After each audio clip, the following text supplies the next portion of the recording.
The classroom burst into laughter. Not the funny kind, the cruel kind. Say it again, Arjun, a tall boy in the back shouted. Come on, say, computer, like you did. Arjun's face went pale. His lips trembled as a wave of shame washed over him.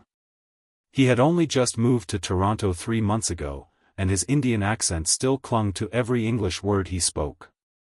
The teacher, Mr. Lawson, looked up from his desk but didn't say anything at first. The laughter continued, echoing off the white walls of the classroom like thunder. Arjun's hands tightened around his notebook. I said stop it, he whispered. But the bullies only laughed harder. Maybe you should take English as a second language again, one of them sneered. That's when it happened. Arjun slammed his notebook shut, stood up, and yelled, Why are you laughing at me for how I talk? The class went silent. Everyone turned to look at him. His accent was thick, but his voice was strong. And then, the teacher stood up. Slowly. Calmly. He looked straight at the boy who had started it all, Tyler.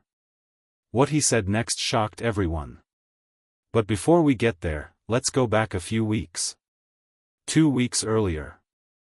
Arjun had just started at Maple Grove Secondary School, one of Toronto's biggest multicultural schools.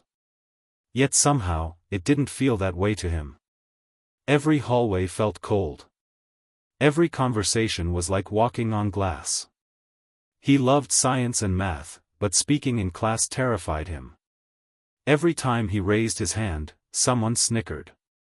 Sometimes it was quiet, just whispers. Other times, they'd copy his accent under their breath.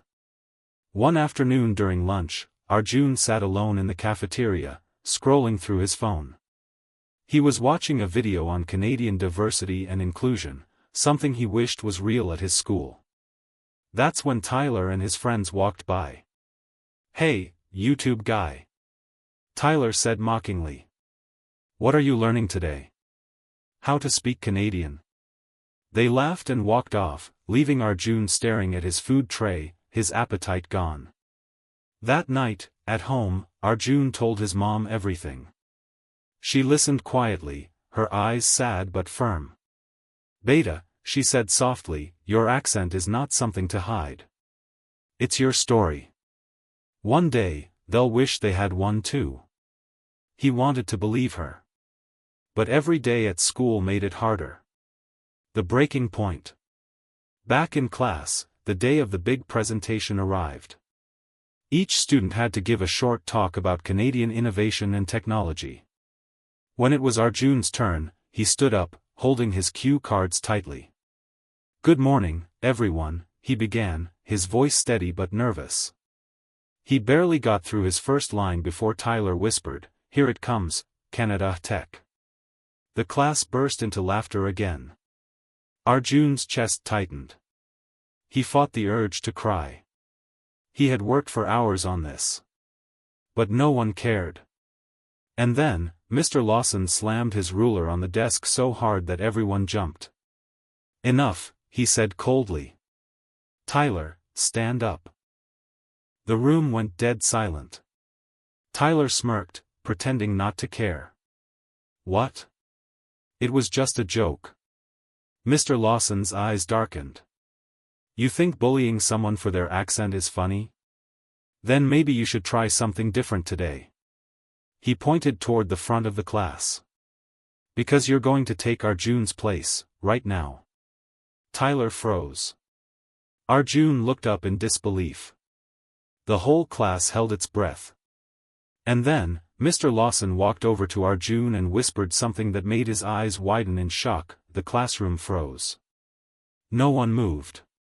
Tyler's smirk faded as Mr. Lawson's words sank in. You're going to take Arjun's place. Now. The bully laughed nervously. Wait, what do you mean? I didn't prepare anything. That's the point, Mr. Lawson said, his tone firm but calm.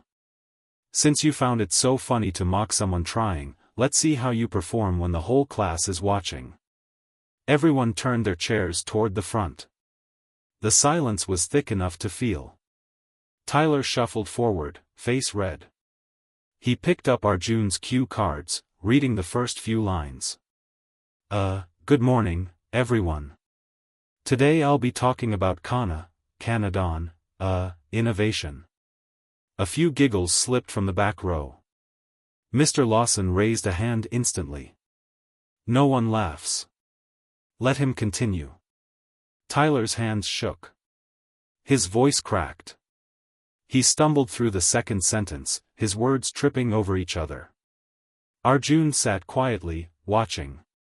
For the first time, the bully looked small. Halfway through, Tyler stopped. His eyes darted to Mr. Lawson. "This is hard," he muttered. "Everyone's looking at me weird." Mr. Lawson nodded slowly. "Yes. That's how Arjun feels. Every single day." The room went silent again, but this time, it wasn't uncomfortable. It was heavy. Thoughtful. Tyler swallowed hard and looked down. "I didn't mean to." "Intent doesn't erase impact," Mr. Lawson interrupted softly. "When you laugh at someone's voice, you're laughing at their home, their parents, their story." Those words hit everyone. Even the ones who had laughed looked down at their desks. The twist. Then Mr. Lawson turned back to Arjun. "Arjun," he said, "come up here, please." Arjun stood, hesitating for a second. The class watched as he joined Tyler at the front. Mr. Lawson smiled gently. "You see, what most of you don't know is that Arjun was one of the top tech students in Mumbai. Last week, he won a national coding competition, in English." Gasps filled the room. Arjun's eyes widened. You saw that?" "I did," Mr. Lawson said proudly. "And I think it's time your classmates know who they've been laughing at." Tyler looked stunned. "Wait, you built that app they talked about on CBC News?" Arjun nodded quietly. Mr. Lawson turned to the class. "Accent doesn't measure intelligence. Respect does." The words hit like thunder. Slowly, students began clapping, softly at first, then louder. Even Tyler joined in, his head bowed in shame. The poetic justice. After class, Tyler approached Arjun by his locker. He looked nervous. "Hey, man. I'm sorry. I didn't know." Arjun smiled faintly. "It's okay. Now you do." Tyler hesitated, then added, "If you ever need help with your next project, I'd like to be part of it." Arjun thought for a moment, then nodded. "Sure. But this time, you'll listen before you laugh." They both smiled. Later that day, Mr. Lawson watched from his office window as the two boys walked out of school together, talking quietly. He smiled to himself. That's how change begins, he thought. One moment of understanding at a time. Ending hook. That evening, the school's social media page shared a post. Today, one class at Maple Grove learned more about diversity, empathy, and leadership than any textbook could ever teach. The post went viral across Toronto. Parents commented, teachers shared it, and students started calling it the accent lesson. And as for Arjun, he wasn't just the new kid anymore. He became the voice of something much bigger.